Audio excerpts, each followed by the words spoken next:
Hello, old school gamer 1971 here, greetings one and all, especially to you, Millie and Lloyd.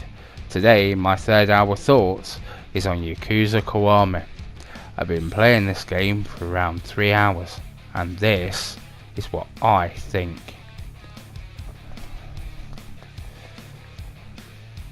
Yakuza Kiwami is a game from Sega. It's an action adventure and came to the PlayStation 4 in 2017.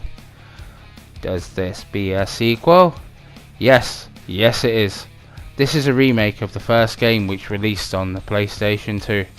However, this version uses the Yakuza 6 engine. This makes the game look so good and runs so very well.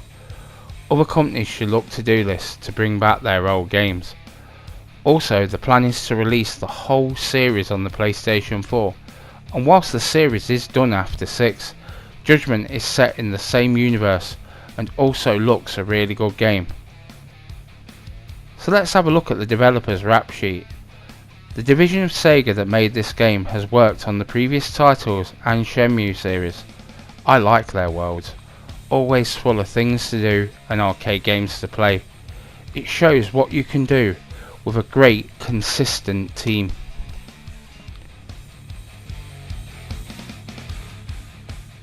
I'm going to tell you a story.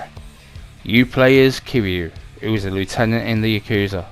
He decides to take the blame for a murder. It was committed by his friend Nishi.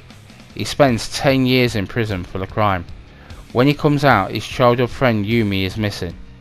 Nishi is now a powerful Yakuza boss, and 10 billion yen has gone missing from the former organisation, the Tojo clan. No, that's only about 50 quid, but a war erupts between many factions on the street of Kamurochi. I love the stories and those plot twists. So is Yakuza Kiwami an action-packed romp into the world of the Yakuza? Or Yakuza Kiwami a whimper into the shadow of Rockstar?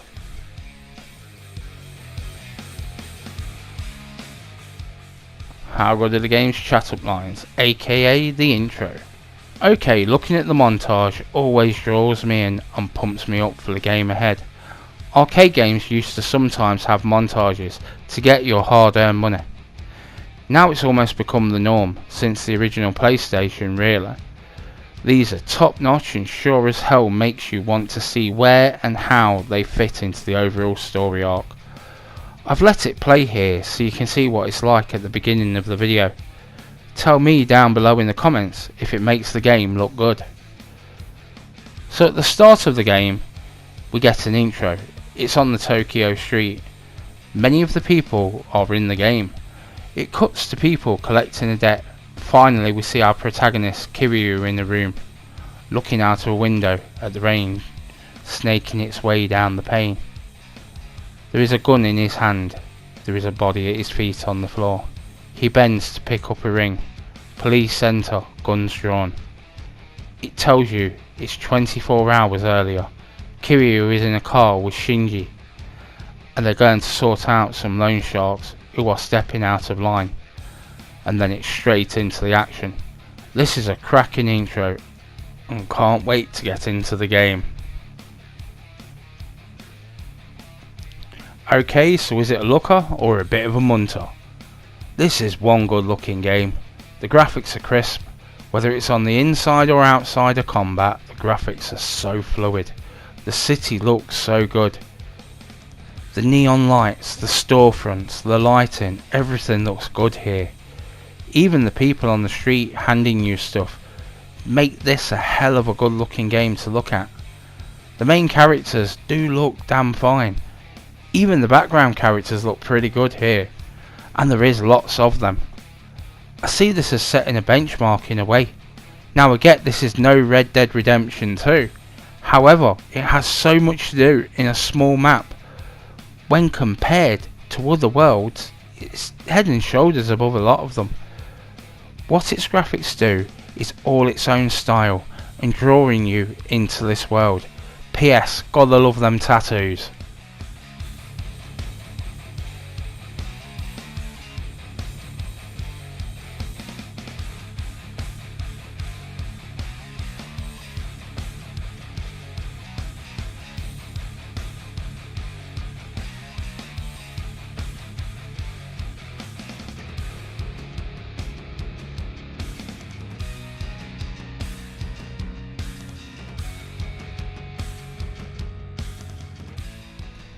So is this a head bopper, a toe tapper? This is really cool. It only has Japanese voiceover with English subtitles, but boy does it all sound good. Now I get it's not for everyone, but if you can get over it, as well the sound helps the city come to life. It fits like a glove, and in a way, the sound is what makes the atmosphere. The graphics and sound are spot on for the arcade games also. I really think someone should make a VR arcade with classic titles. These could be purchased separately. To me, the buzz of the city makes it one of my favourite cities in gaming. I hope that the standard of sound carries over to the forthcoming 3, 4 and 5. Oh, come on, do Dead Souls as well.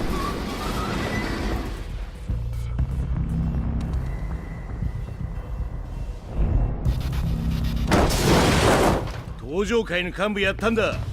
こんくらい想像してたろ。堂島組長があの世で寂しいとさ。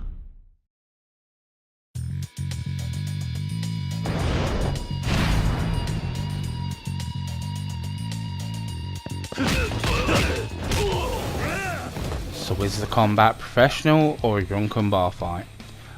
Okay, the combatless game is outstanding. There are 4 main styles. Brawler, a balance between power and speed. Rush, a fast style but a loss to power. Beast, this is all about power at a loss to speed. And Dragon style, like Brawler, a balanced style but with a slight nod to power. I mainly use Brawler. All 4 have their own skill wheels, with new moves and stat bonuses on them.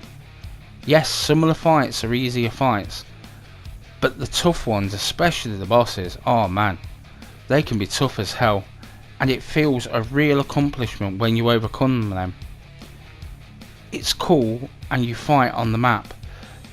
You know, sometimes they have like special little areas for you to fight in. I prefer the map.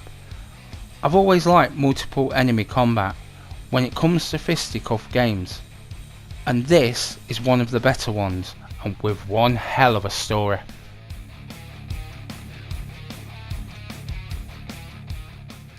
So how does this bad boy play? So let's start with the movement around the street. It is responsive and quite quick, but it's more about what you have to do. The arcade, karaoke, gambling cards, Misu King, Battlebug Beauties, Print Club, side quests. Yes, there are some fetch quests, but there's also some more interesting ones. I like the ones that are more human stories, and for me, they are the ones that I enjoy the most. I love how the main story has so many twists and certainly would not be out of place in the 70s or 80s movies. It's a compliment, I promise.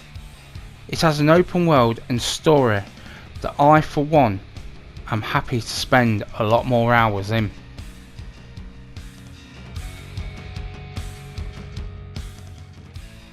So does the atmosphere hit you full force in the face? I was invested from the montage. It was a very well written story and really makes the atmosphere. I think it all fits so well together snugly. This might be my favourite open world. It's full of stuff to do. It's city. It takes the atmosphere to a whole other level. Kiryu is a likeable character. The ups and downs really invest you into his story. By the end of this game alone, I was gobsmacked, not just by what had happened on screen, but to think this is only an action adventure, that it could have such depth to it. Graphics, sound and gameplay are just icing on the cake. This has it all. 3 hours became nearly 10 hours. Never boring and totally enjoyable. The atmosphere is really strong with this game. So does this warm me cockles after 3 hours? Boy are my cockles warm. It's good to see a remake borrow from later entries, yet at the same time it feels and is just like the first game, but improved in every way. Being honest, it was the 3rd game that sold me on the series. I think this is much better this time round with real improvements. I think that there are many games that need this treatment, but for me it's the main character Kiryu. His story pulled me in. It is a troublesome journey, but one well worth undertaking. In short, all of these games are underrated, so if you're into open world games where you can beat people up, punching them in the face with an outstanding story, then this could be your huckleberry. So Yakuza Kiwami, an action-packed romp into the world of the Yakuza it is.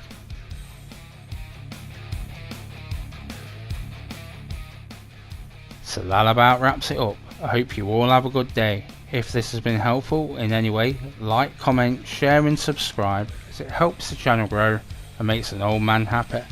I post new videos every week. Let me know what you think down below in the comments. Old School Gamer 1971 signing off.